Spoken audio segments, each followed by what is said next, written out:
اس قرارداد کی میں بھرپور حمایت کرتی ہوں. جو افسوسناک، انسانیت سوز، دردناک واقعہ بلوچستان میں پیش آیا بہت ہی افسوسناک ہے. بلوچستان جیسے صوبے کے لیے جو روایتوں کے امین ہے، لیکن ایک چیز جو کئی سالوں سے چلتا آ رہا ہے، یہ ہماری فرسودہ روایات، رسم و رواج، غیرت کے نام پر قتل. افسوس ہوتا ہے کہ ہم اس دور میں بھی ان تمام تر چیزوں کو فیس کر رہے ہیں. بلوچستان کی خواتین آج بھی غیرت کے نام پر قتل ہو رہے ہیں. اس کیس میں کوئٹہ کے قریب یہ پہاڑی کوئی علاقہ ہے، ویرانہ ہے، ڈگاری کے نام سے.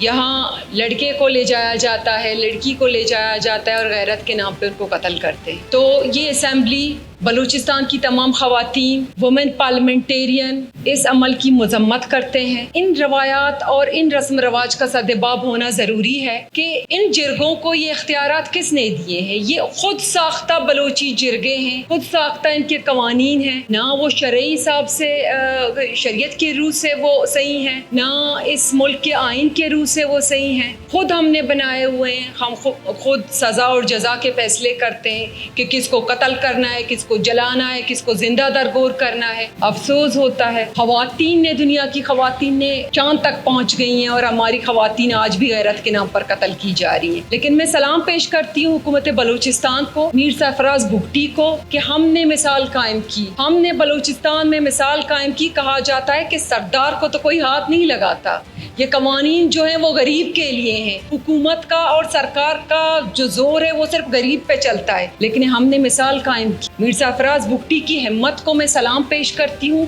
کہ سردار سمیت جرگے میں موجود تمام لوگوں کو گرفتار کیا.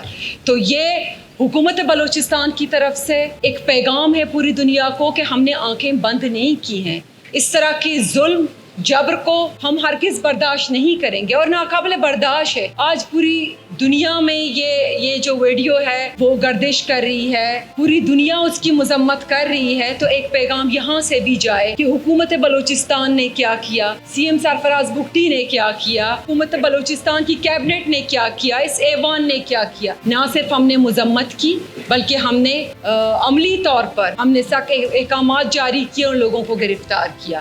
تو اس طرح کی واقعات کی روک تھام کے لیے ضروری ہے کہ جو مجرم ہیں، جو اس طرح کے واقعات میں ملوث ہیں، ان کو کیفر کردار تک پہنچایا جائے. دیکھیں، حکومت نے تو گرفتاری کی، لیکن اس کے بعد جو عدالتی ہمارا جو سسٹم ہے، جو عدالتی نظام ہے جہاں انہوں نے پیش ہونا ہے، امید کرتے ہیں کہ اس طرح کے مجرموں کو سافٹ کارنر نہیں دیا جائے گا، ان کو نہیں بخشا جائے گا.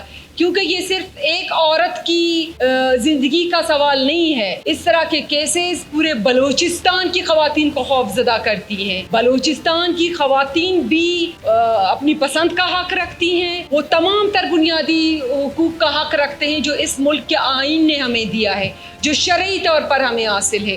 کسی کو غیرت کے نام پہ قتل کرتے ہیں، کسی کو جو ہے بلوچستان کی خواتین کو وٹا سٹا میں دے دیتے ہیں. کہیں پہ بلوچستان کی خواتین دو قوموں کے درمیان جب جنگیں لڑی جاتی ہیں تو فیصلے کے طور پر خواتین کو دے دیا جاتا ہے. ان تمام فرسودہ روایات، رسم رواج کا خاتمہ کرنا ہوگا. اس کے لیے نہ صرف ہم بلوچستان کی خواتین بلکہ اس اسمبلی میں موجود تمام ارکان اسمبلی جو پوری بلوچستان کی نمائندگی کر رہے ہیں، جو سردار بھی ہیں، نواب بھی ہیں، اپنے علاقوں کے نمائندے بھی ہیں، تو ہم سب نے مل کر بلوچستان کی خواتین کو محفوظ کرنا ہے. بلوچستان کی خواتین کو اس طرح غیرت کے بیڑ چڑھنے سے بچانا ہے، کیونکہ بلوچستان 80% جو پاپولیشن ہے وہ قبائلی علاقوں پر ہے. اور قبائلی علاقوں میں یہ سرداری، یہ جرگہ سسٹم، یہ وہ دیکھیں، جرگہ سسٹم اگر پازیٹیو سینس میں لیا جائے، اس علاقے کی ترقی کے لیے ہو تو ٹھیک ہے، لیکن کسی جرگے کو یہ حق حاصل نہیں ہے کہ کسی کے قتل کا حکم دے دے. اور اس لڑکی کی جو لاش ہے، جو قبر کشائی کل ہوئی ہے، اس کے بعد اس کی پوسٹ مارٹم اور یہ ساری چیزیں ہونی ہے، منسٹر ہیلتھ وہ بہتر بتا سکیں گے. تو یہ بہت افسوسناک ہے بطور عورت ہمارے لیے یہ ساری چیزیں دیکھنا اور سننا. ہم بلوچستان کی تمام تر خواتین کی حقوق کی جنگ لڑیں گے. ہم بلوچستان کی خواتین کے ساتھ اس ظلم کو کبھی برداشت نہیں کریں گے. جس طرح کل سی ایم صاحب نے کمیٹی بنائی، مجھے، میڈم راحیلہ کو، میڈم ربابہ بلیدی اور اس کے ساتھ ہماری جو باقی ایم پی ایز ہیں ان کو بھی ہم ضرور آن بورڈ لیں گے کہ یہ جو بل موجود ہے خواتین کی دفاع کے لیے، خواتین کی تحفظ کے لیے، خواتین کی حقوق کے لیے، اور اس طرح کے کیسز ہوتے ہیں تو قانون میں کیا ہے، ہم تو اس کو اسٹڈی کریں گے، جہاں پہ ضرورت پڑی ہم اس میں امینڈمنٹ لائیں گے تاکہ بلوچستان کی خواتین کی پروٹیکشن یقینی ہو۔